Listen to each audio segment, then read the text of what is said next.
देखिए इस लेक्चर में आप पढ़ोगे हीट कंडक्शन इन मेटल रोड। ठीक है, मेटल रोड मतलब हम सॉलिड ले रहे हैं। आपको पता है हीट का जो ट्रांसमिशन होता है सॉलिड, लिक्विड या गैसेस या कह सकते हो मैटर में जो हीट का ट्रांसमिशन है वो 3 तरह से होता है, कंडक्शन, कन्वेक्शन और रेडिएशन। सॉलिड्स के अंदर या लिक्विड मरकरी के अंदर जो हीट ट्रांसमिट होती है एक पॉइंट से दूसरे पॉइंट पे वो कंडक्शन की हेल्प से होती है, चालन की मदद से होती है। लिक्विड और गैसेस में कन्वेक्शन, संवहन की हेल्प से होती है। और आपके जो रेडिएशन होता है ये एक ऐसा मीडियम होता है हीट ट्रांसफ़र का जिसमें कोई मीडियम की ज़रूरत नहीं होती। ऐसा मोड होता है हीट ट्रांसफ़र का जिसमें किसी भी तरह के मीडियम की आवश्यकता नहीं पड़ती है। ठीक है, तो अगर हम मेटल रोड की बात कर रहे हैं, क्योंकि आपको पता है मेटल क्या होते हैं, good conductor of heat. That means heat को बहुत जल्दी वो क्या कर सकते हैं, एक पॉइंट से दूसरे पॉइंट में ट्रांसफ़र कर सकते हैं। या आप कह सकते हो आप मान लीजिए आपने कोई आयरन की रोड लेते हो और उसको क्या करते हो, एक एंड उसका गर्म करते हो तो बहुत जल्दी दूसरा एंड भी उसका गर्म होने लगता है। ठीक है, किस लिए? क्योंकि जो मेटल्स होते हैं वो क्या है, गुड कंडक्टर ऑफ हीट है। उनमें हीट एनर्जी जो है वो एक पॉइंट से दूसरे पॉइंट पे इजीली ट्रांसमिट हो जाती है। ठीक है, तो यहाँ पर हम एक कोई भी रोड ले रहे हैं मेटल की एक्स वाई, और इस मेटल की रोड को हमने मान लिया कैसी है, ये सर्कुलर शेप की या सिलेंड्रिकल शेप की। आप इसको मान के चलिए एक्स एंड जो है इसका वो हॉट एंड है और वाई एंड जो है इसका वो कोल्ड एंड है। दैट मीन्स हॉट एंड का मतलब क्या होगा कि जो हम हीट एनर्जी की सप्लाई यहाँ दे रहे हैं वो कौन से एंड पे दे रहे हैं, एक्स एंड पर दे रहे हैं, और वाई एंड जो है वो हीट एनर्जी की सप्लाई से दूर है। ठीक है, तो जब हम हीट एनर्जी यहाँ पर सप्लाई करेंगे तो आपको पता है सॉलिड में क्या होता है, जो मॉलिक्यूल्स या पार्टिकल्स या एटम्स प्रेजेंट होते हैं वो अपनी पोजीशन को कभी नहीं छोड़ते हैं। जैसे कि लिक्विड में और गैसेस में क्या होता है, पार्टिकल्स एक पॉइंट से दूसरे पॉइंट की तरफ मूव करते हैं। ठीक है, लेकिन सॉलिड में क्या होता है, पार्टिकल या मॉलिक्यूल्स अपनी पोजीशन को नहीं छोड़ेंगे, लेकिन जिस पोजीशन पे हैं वहीं पर एक पॉइंट के अबाउट ऑसिलेशन या कह सकते हो कंपन करते हैं। ठीक है, तो जब आप हीट एनर्जी एक्स एंड पर सप्लाई करोगे तो हमने क्या मान लिया, हमने इस रोड को अलग अलग सेक्शंस में डिवाइडेड मान लिया है अभी। ठीक है, पहला सेक्शन मान लिया हमने ए है, फिर बी है, फिर सी है, इस तरह से नंबर ऑफ सेक्शंस में इस रोड को हमने डिवाइड कर दिया है। ठीक है, तो जब हीट एनर्जी हम प्रोवाइड करेंगे तो क्योंकि सबसे पहले यहाँ सेक्शन कौन सा आ रहा है, ए सेक्शन आ रहा है। ठीक है, तो जो ए सेक्शन में एटम्स या मॉलिक्यूल्स प्रेजेंट होंगे वो क्या करेंगे, इस हीट एनर्जी को एब्जॉर्ब करेंगे। दैट मीन्स उनके अंदर एक थर्मल एनर्जी आ जाएगी जिसकी वजह से उनका जो कंपन होगा उसका आयाम, जो एम्पलीट्यूड होगा ऑसिलेशन का वो बढ़ जाएगा, या कह सकते हो उनकी एनर्जी क्या होगी वहाँ पर बढ़ जाएगी। वो पहले से ज़्यादा आयाम के एम्पलीट्यूड के ऑसिलेशन में क्या करेंगे, ऑसिलेट करने लगेंगे। ठीक है, अब ये जो एनर्जी ये एब्जॉर्ब करते हैं उसमें से एक पार्ट जो होता है एनर्जी का वो एब्जॉर्ब हो जाता है इस सेक्शन में इसका टेम्परेचर बढ़ाने के लिए। कुछ पार्ट जो होता है वो साइड से एनवायरनमेंट में क्या हो जाएगा, लॉस हो जाएगा, उसका मूव कर जाएगा, जैसे कि कन्वेक्शन से और रेडिएशन से। यहाँ पर क्या होगा, वॉल्स से क्या होगा, लॉस हो जाएगा एनर्जी का बिकॉज ऑफ रेडिएशन और कन्वेक्शन। संवहन और विकिरण इन दोनों के रूप में, इन दोनों की फॉर्म में एनर्जी का लॉस हो जाता है। कुछ पार्ट यहाँ पर यूज़ होगा इस रोड के उस सेक्शन का टेम्परेचर बढ़ाने में, कुछ पार्ट इसका लॉस हो जाता है रेडिएशन और कन्वेक्शन की वजह से, और बाकी का जो पार्ट होगा वो ए से नेक्स्ट सेक्शन जो कि हमने यहाँ बी दिखाया है, दैट मीन्स ए से बी की तरफ ट्रांसमिट हो जाता है। दैट मीन्स कुछ हीट का पोर्शन क्या होगा, अब ए से किस में आ गया, बी में आ गया। अब क्या होगा, बी की एनर्जी पहले से बढ़ जाएगी तो ये पहले से ज़्यादा एम्पलीट्यूड से क्या होगा, इसके मॉलिक्यूल्स यहाँ पर ऑसिलेट करने लगेंगे, यानी कि उनकी एनर्जी अब पहले से बढ़ गई है।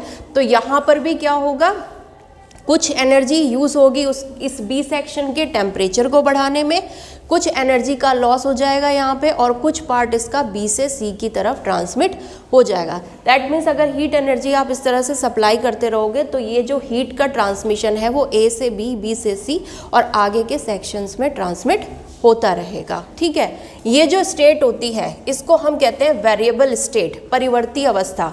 यानी कि ये वो स्टेट है जब हम हीट सप्लाई कर रहे हैं और हीट सप्लाई करने पर हर एक क्रॉस सेक्शन का टेम्परेचर बढ़ता चला जा रहा है। ठीक है, हर एक क्रॉस सेक्शन का टेम्परेचर क्या हो रहा है, यहाँ पर बढ़ रहा है। अब x पर हम हीट सप्लाई कर रहे हैं तो x से जब y की तरफ हम जाएंगे, ठीक है, तो यहाँ पर क्या होगा, हीट क्योंकि यहाँ पर क्या कर रही है, ट्रांसमिट हो रही है, तो कुछ पार्ट क्या होगा, एक सेक्शन में रुकेगा, कुछ उससे आगे वाले सेक्शन में चला जाएगा, फिर कुछ पार्ट उसके अंदर रुकेगा, कुछ उसके आगे वाले सेक्शन में चला जाएगा। दैट मीन्स हर एक सेक्शन का टेम्परेचर अब धीरे धीरे बढ़ता चला जा रहा है। तो ये जो टेम्परेचर इंक्रीज कर रहा है हर एक सेक्शन का, इसी स्टेट को हम क्या कहते हैं, वेरिएबल स्टेट करते हैं, क्योंकि इसमें टेम्परेचर क्या हो रहा है, हर एक सेक्शन का चेंज हो रहा है कंटिन्यूसली। ठीक है, दूसरा होती है स्टेडी स्टेट। स्टेडी यानी कि स्थायी अवस्था, एक टाइम तक ही यहाँ पर क्या होगा, हीट का कंडक्शन होगा, हीट का ट्रांसमिशन जो है x से y की तरफ वो एक टाइम तक हो सकता है, एक पर्टिकुलर लिमिट तक हो सकता है, जो इसकी मटेरियल की कैपेसिटी होगी। एक टाइम के बाद क्या होगा, ए सेक्शन से बी सेक्शन की तरफ क्या होगा, किसी भी तरह का हीट का ट्रांसमिशन नहीं होगा। या ये कह सकते हो ए सेक्शन को जितनी भी हीट आप दोगे उसका टेम्परेचर अब वहाँ पर क्या आ गया, एक सैचुरेशन की स्टेज में आ गया, अब उससे ज़्यादा उसका टेम्परेचर नहीं बढ़ सकता है। तो जितनी भी हीट उस टाइम पर ए को दोगे वो किस में चली जाएगी, बी में चली जाएगी एज इट इज़, और कुछ जो भी लॉस होगा, क्योंकि लॉस यहाँ पर क्या होता है, मिनिमम होता है, तो उसको हम कंसिडर नहीं भी कर सकते हैं। ठीक है, दैट मीन्स अब वो स्टेज आ गई है जब किसी भी सेक्शन का टेम्परेचर नहीं बढ़ेगा। दैट मीन्स हर एक सेक्शन का टेम्परेचर यहाँ पर क्या हो जाएगा, रोड के कांस्टेंट हो जाएगा, लेकिन सेम नहीं होगा। जो एंड आपका हीट एनर्जी की सोर्स के पास होगा उसका टेम्परेचर सबसे ज़्यादा होगा, और जो सबसे दूर होगा एंड उसका टेम्परेचर सबसे कम होगा। लेकिन हर एक सेक्शन का टेम्परेचर क्या हो जाएगा, यहाँ पर कांस्टेंट हो जाएगा। पर आप ये नहीं कह सकते हो कि ए सेक्शन का टेम्परेचर बी सेक्शन के बराबर होगा। ठीक है, इसी से आपको क्लियर हो जाएगा आइसोथर्मल सरफेस, समतापी पृष्ठ क्या होता है। अगर हम एक क्रॉस सेक्शन ले रहे हैं, अगर आप इसकी गोलाई को देखें इस तरह से, और हम ये कह रहे हैं कि स्टेडी स्टेट आ गई है, तो स्टेडी स्टेट का मतलब क्या हुआ, इस क्रॉस सेक्शन का टेम्परेचर क्या हो गया है, कांस्टेंट। तो ये समतापी पृष्ठ यानी कि आइसोथर्मल सरफेस कब होगा, जब इस पृष्ठ पे आने वाले हर एक बिंदु पर, ठीक है, या कह सकते हो हर एक पार्टिकल और हर एक मॉलिक्यूल का टेम्परेचर एक जैसा हो जाए, सेम हो जाए, तो इस पृष्ठ को, इस सरफेस को आप क्या कहोगे, आइसोथर्मल सरफेस कहोगे। ठीक है, क्लियर।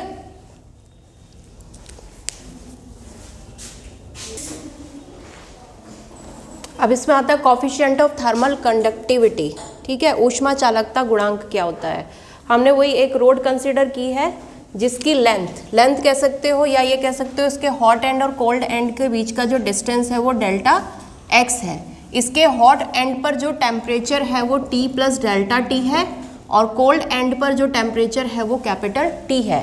यानी कि हॉट और कोल्ड एंड के बीच में जो टेम्परेचर का डिफरेंस है वो कितना है, डेल्टा T है। या ये कह सकते हो डेल्टा x डिस्टेंस पर जाने पर टेम्परेचर में कितना चेंज आ रहा है, डेल्टा T का चेंज आ रहा है। ठीक है, एरिया ऑफ क्रॉस सेक्शन हम इसका ले लेते हैं कैपिटल A। तो यहाँ पर अगर हम देखें टेम्परेचर ग्रेडियंट क्या होगा, क्योंकि डेल्टा x डिस्टेंस के साथ टेम्परेचर में कितना चेंज आया है, डेल्टा T का चेंज आया है, तो टेम्परेचर ग्रेडियंट यहाँ पर ताप प्रवणता कितनी हो जाएगी, delta T over delta x। ठीक है, ये हो गई।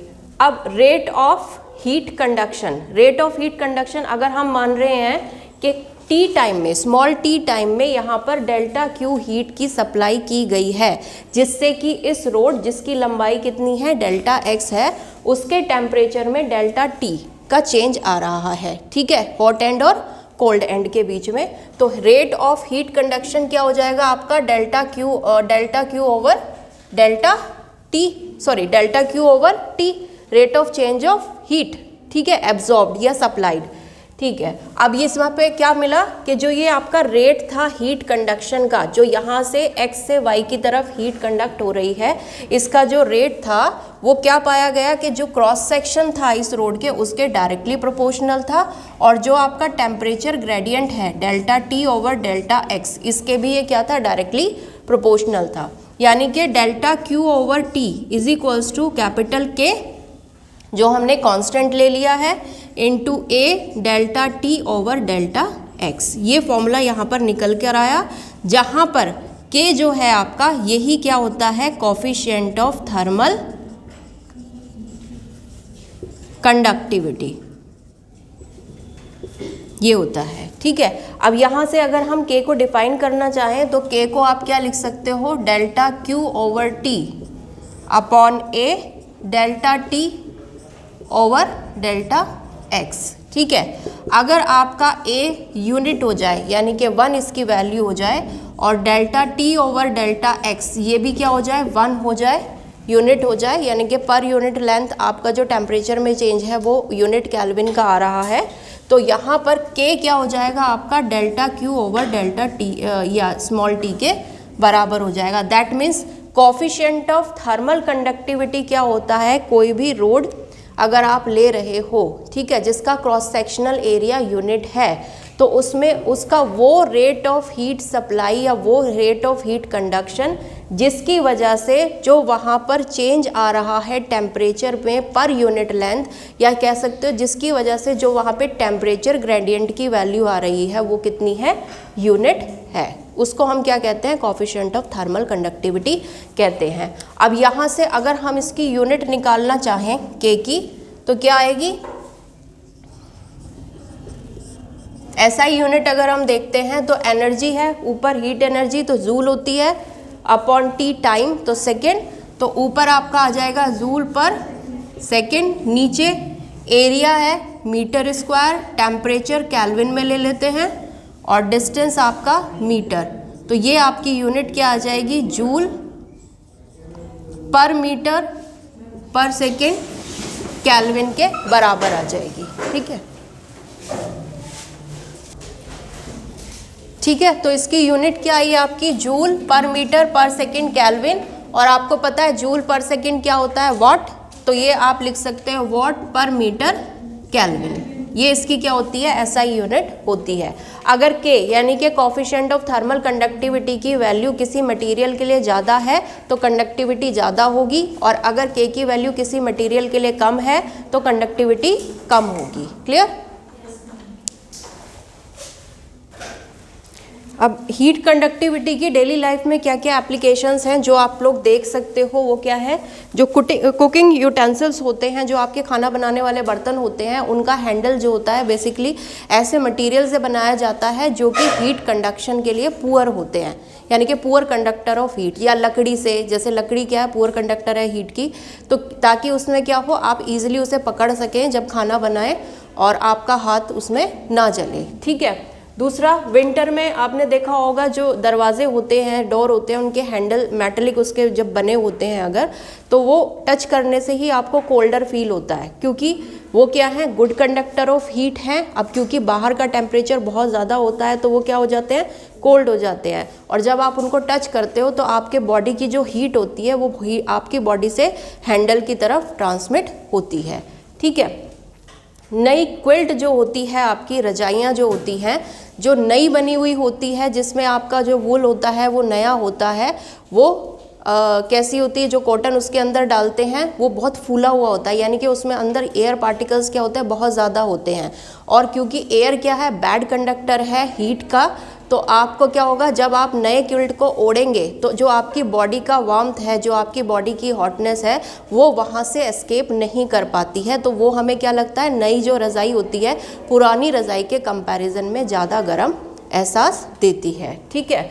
दूसरा, अगर हम क्या करते हैं, 2 ब्लैंकेट्स लें पतले और उनको ओढ़ें, और कोई एक ब्लैंकेट जो कि दोनों की थिकनेस के बराबर की थिकनेस का हो उसको ओढ़ते हैं, तो जो 2 ब्लैंकेट्स आप लोगों ने ओढ़े हैं उसमें आपको ज़्यादा गर्म महसूस होगा, ज़्यादा हॉटनेस फील होगी, क्योंकि वहाँ पर भी क्या होगा, दोनों ब्लैंकेट्स के बीच में जो एक एयर कॉलम बन जाएगा, उसकी वजह से जो बॉडी की हीट है वो एस्केप नहीं कर पाती है, बाहर नहीं निकल पाती है।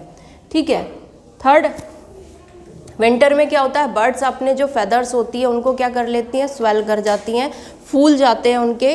वो किस लिए करती हैं, क्योंकि जो उनके फेदर्स होते हैं, जो पंख होते हैं, उनके बीच में एयर मॉलिक्यूल्स आ जाए या एयर का एक लेयर बन जाती है, जिसकी वजह से जो उनकी बॉडी की हीट है वो बाहर नहीं निकल पाती और उनको ज़्यादा गर्म जो है उससे महसूस होता है।